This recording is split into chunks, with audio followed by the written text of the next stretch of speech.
There is a moment that happens right before your life changes forever, and almost nobody recognizes it while it is happening. It does not feel like a blessing. It does not feel like favor. It feels like loss. It feels like silence where there used to be noise, an empty chair where someone used to sit, a phone that stopped buzzing with a name you used to know by heart. C.S. Lewis, the man who spent his life writing about heaven, hell, temptation, and the strange, sometimes terrifying kindness of God, understood something that most people spend their whole lives missing. He understood that before God builds something new inside a person, he almost always begins by clearing the ground first. And clearing the ground always means removing something. Or someone.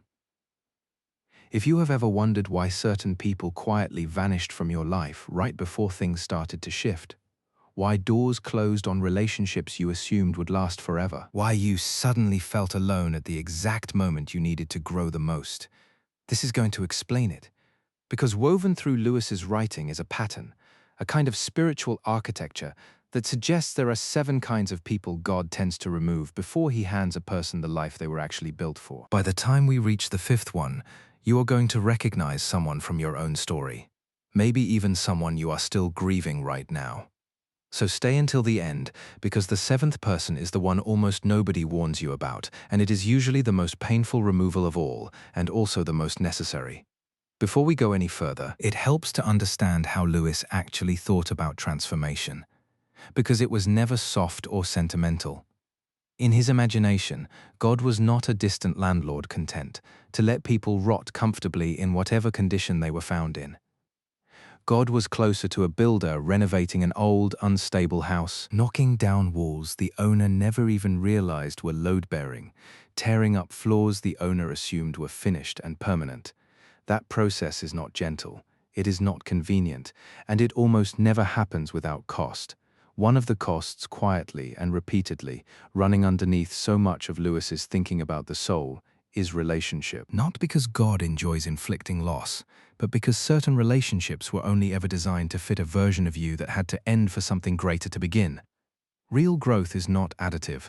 It does not simply stack new blessings neatly on top of an unchanged life, the way you might add furniture to a room that already exists. It requires subtraction first. It requires certain people to lose their seat at your table so that new capacity, new clarity, and new purpose finally have room to breathe. This is the first hard truth worth sitting with before we go any further.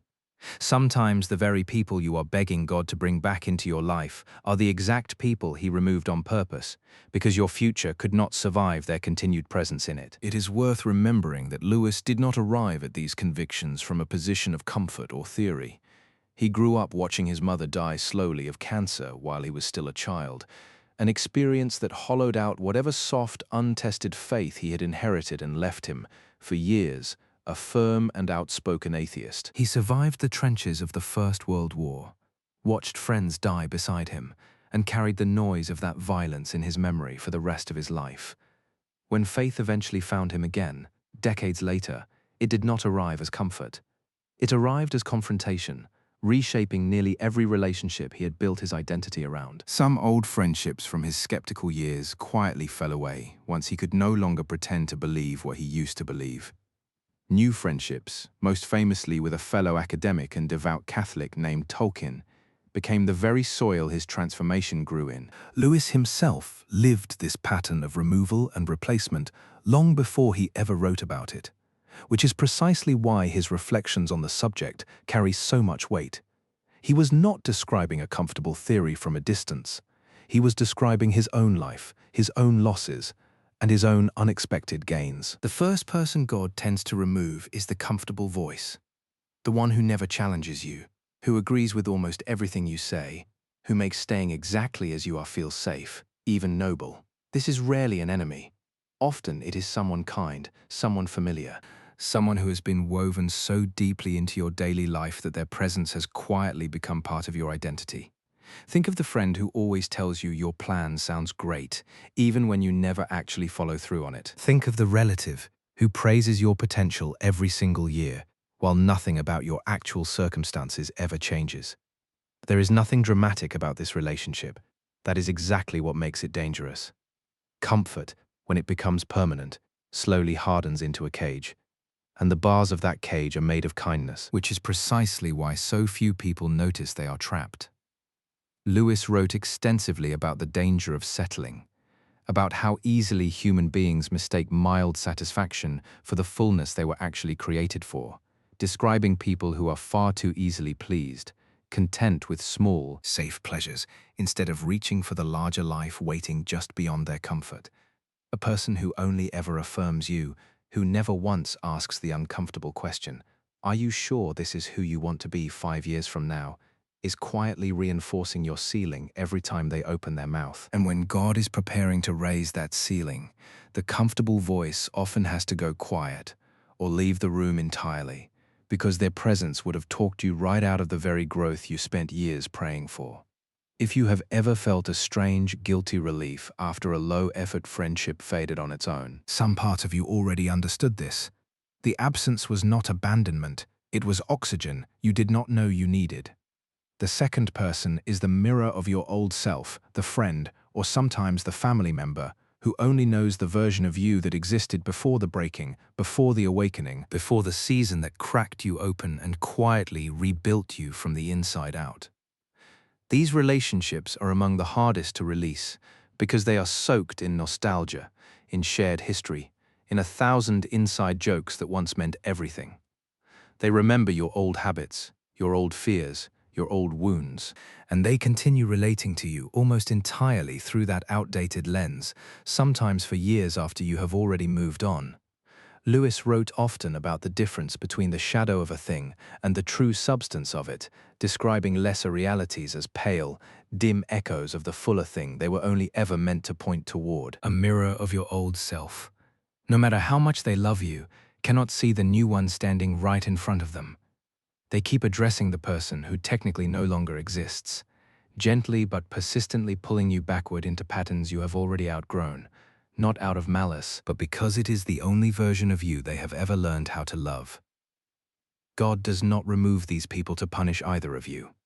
He removes them because a butterfly cannot explain flight to people who only ever knew it crawling on the ground, and trying endlessly to prove your transformation to someone who refuses or simply cannot see it will exhaust you long before it ever convinces them.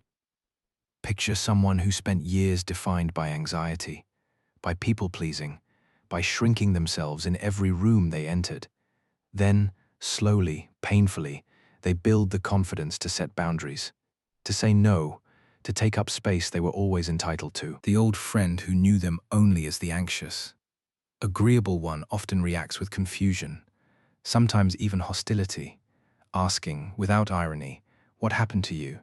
Why are you so different now?" As though healing was somehow a betrayal of the friendship rather than the fulfillment of it. That question, "What happened to you?" is usually the last sound a mirror of the old self relationship makes before it fades. And it should be heard for what it really is, not an accusation, but a confirmation that the growth is real. Here is where it gets uncomfortable, because the third person on this list is rarely a stranger, and if you're honest with yourself, you probably already know their name. The third person is the comparison trap. Someone who quietly turns your growth into a competition neither of you ever agreed to enter. This person smiles when you share good news, but something behind their eyes tightens just slightly. They subtly minimize your progress, change the subject a little too quickly, or wait, almost eagerly, for your setbacks with more interest than your victories ever received. Lewis wrote with unusual honesty about pride, describing it as a sin that operates almost entirely through comparison, one that cannot feel satisfied with what it has unless that thing is somehow more than what someone else possesses. It is never really about the object itself. It is about the ranking. A person trapped inside comparison cannot fully celebrate you, because your elevation feels, on some subconscious level, like their own demotion. This does not necessarily make them a villain. Often they are wrestling with a private war that has almost nothing to do with you and everything to do with how they have learned to measure their own worth. But proximity to that war will drain you, distort your self-perception, and eventually pressure you into shrinking yourself just to keep an uneasy peace. God removes comparison-driven people before elevation, not to hurt them, but because elevation without their exit would simply feed the competition forever, never end it. And you cannot walk into the fullness of your calling while constantly glancing sideways to measure yourself against someone who was never running your race in the first place. Consider two people who start out in the same season of life, the same city, the same starting salary, the same uncertain 20s. One of them begins to grow, slowly, deliberately, taking a course, changing jobs, building something new on the side after work. The other stays exactly where they are, and instead of asking what they might change in their own life, they start keeping a quiet, running tally of the gap widening between them and their friend. Every piece of good news becomes a small wound instead of a shared celebration. Eventually, the friendship becomes strained under the weight of that silent scoreboard. Not because either person did anything cruel, but because one of them was building a future and the other was still measuring a past that no longer applied. Watching that friendship fade is uncomfortable, but staying inside it, shrinking your own progress to keep the peace, would have cost far more in the long run. Before we get to the fourth person, it is worth pausing here for a moment, because if you have made it this far, you are exactly the kind of person this message was written for. Someone willing to look honestly at their own life instead of turning away from the uncomfortable parts. So stay with this, because the fourth person is one almost everyone has had at some point, and almost no one likes to admit it out loud. The fourth person is the excuse maker, the friend who is always ready to validate your delay, not going after that opportunity you have talked about for years.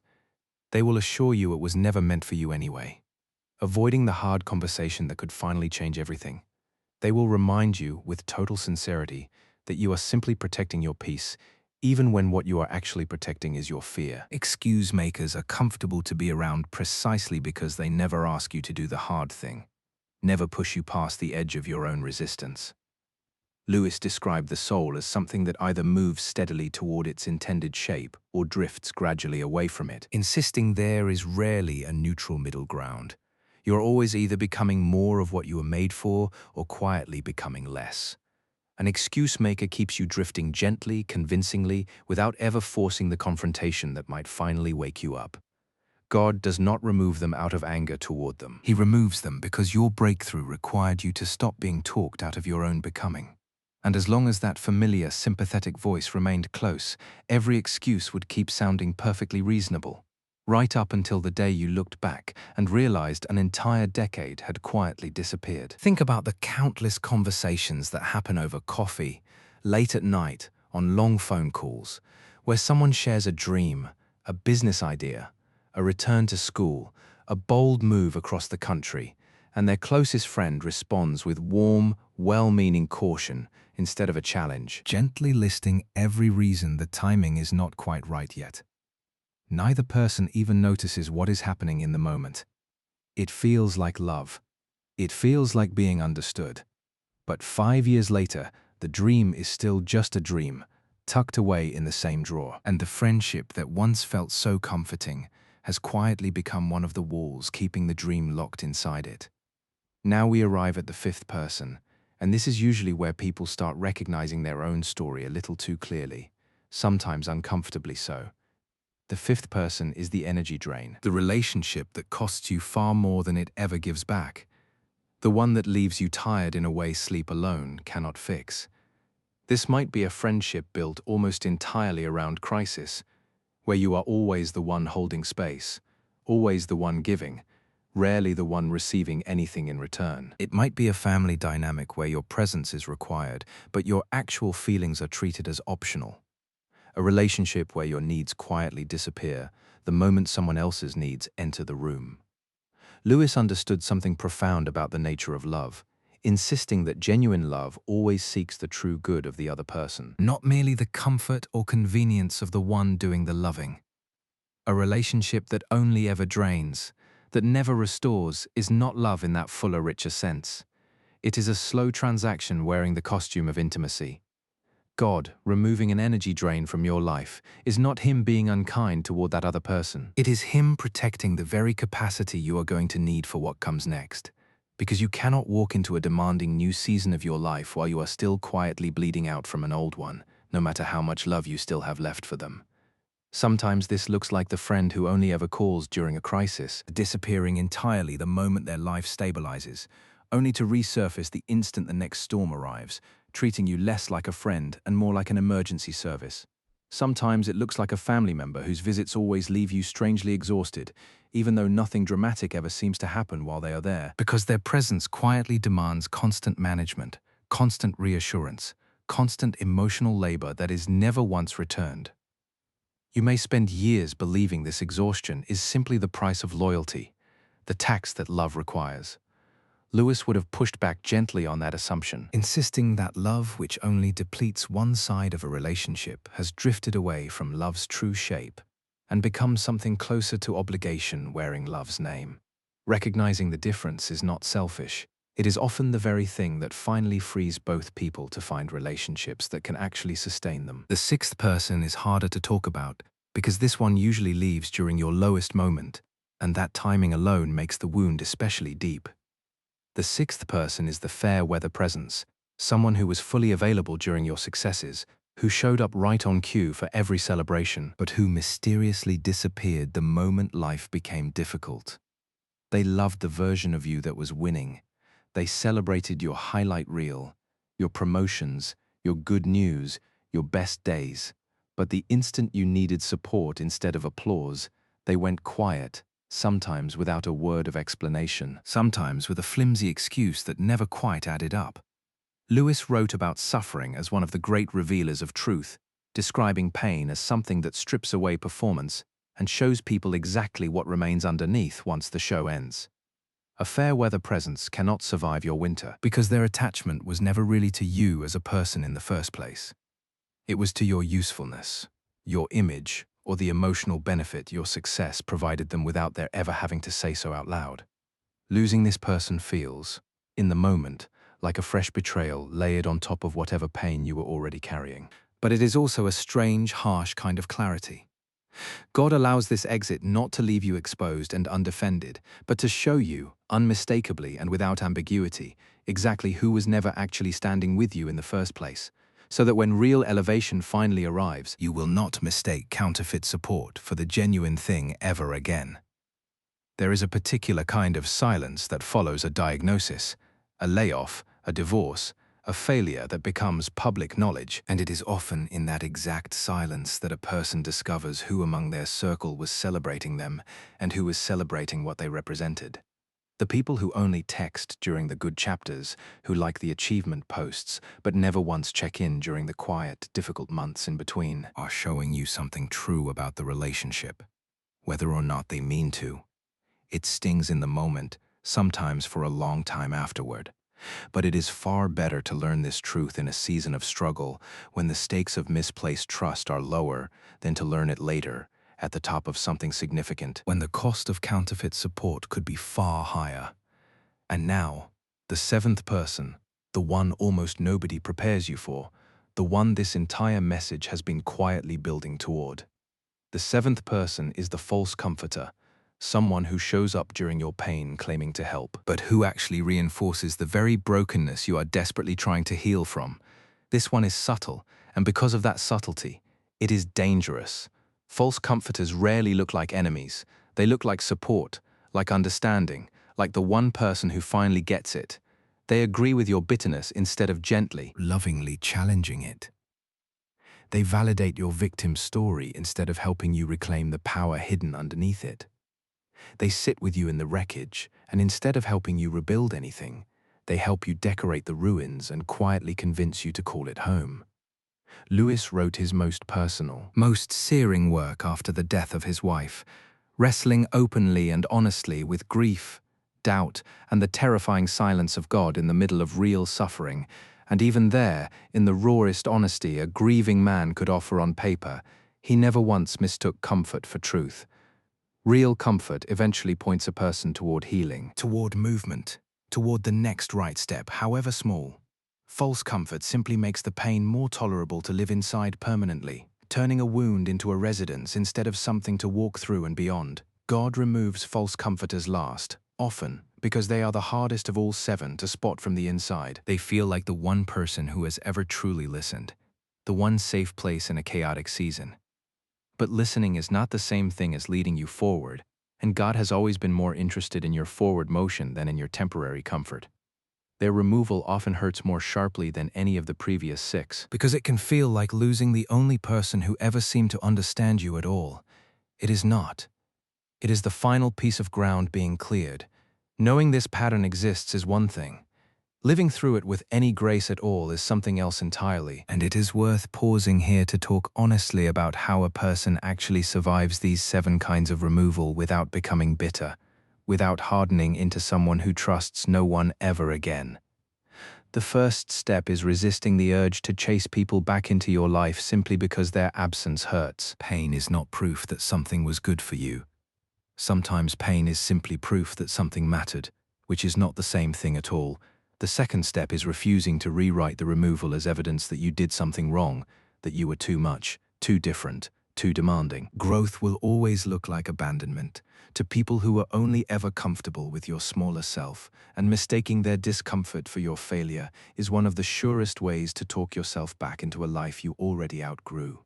The third step, and perhaps the hardest, is learning to sit in the empty space without immediately filling it with someone new out of sheer loneliness. Lewis understood solitude as something that could be either wasted or sanctified, either a wound left open indefinitely, or a season quietly used to listen for something deeper than the noise of constant company. The empty chairs left behind by these 7 departures are not meant to stay empty forever. But they are also not meant to be filled carelessly, in a panic, by the very same kind of person who just walked out. Grieve the loss honestly. Resist the urge to explain yourself to people who have already decided not to understand. And trust that the same hand that removed them is already quietly preparing who and what comes next. If you recognized someone from your own life somewhere in these 7, you are not imagining things, and you're certainly not being punished.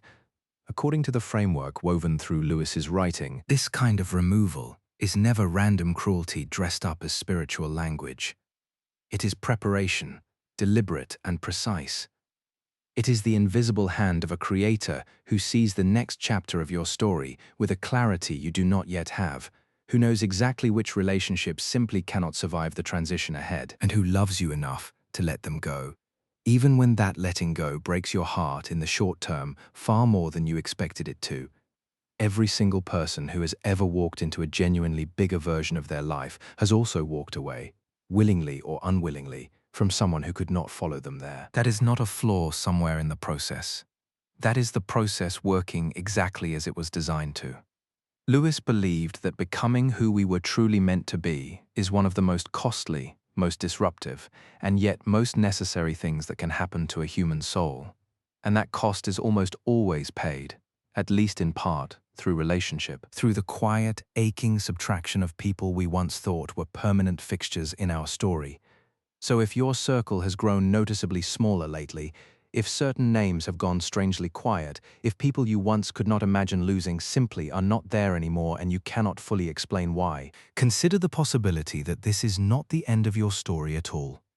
It might be the clearing before the construction begins.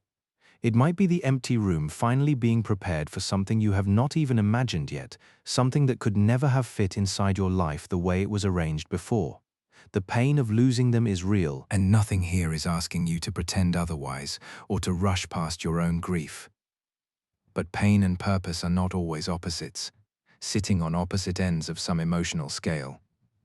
Sometimes they arrive in the exact same moment, wearing the exact same face, indistinguishable from each other, until enough time has passed to look back and finally understand what was actually happening. Trust the removal, even when you cannot explain it. Trust the silence, even when it feels unbearable. Trust the empty chair sitting across from you at the table, because on the other side of every one of these 7 exits waits a version of you that finally, for the first time in a long time, has enough room to become who you were always meant to be.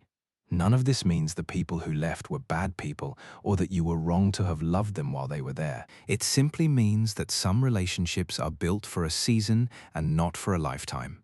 And mistaking a seasonal relationship for a permanent one is one of the quietest sources of heartbreak most people never learn to name. The goal was never to walk through life collecting an ever-growing crowd of names. The goal was always to become the person capable of carrying the calling waiting on the other side of all this loss. And that person, almost without exception, travels lighter than the one who came before them. If any part of this gave you a moment of clarity about someone or something quietly shifting in your own life right now, stay close, because there is more of this kind of truth coming. The kind that does not just entertain you for a few minutes, but actually explains you, explains the seasons you have already lived through and the one you might be standing in right now without fully realizing it.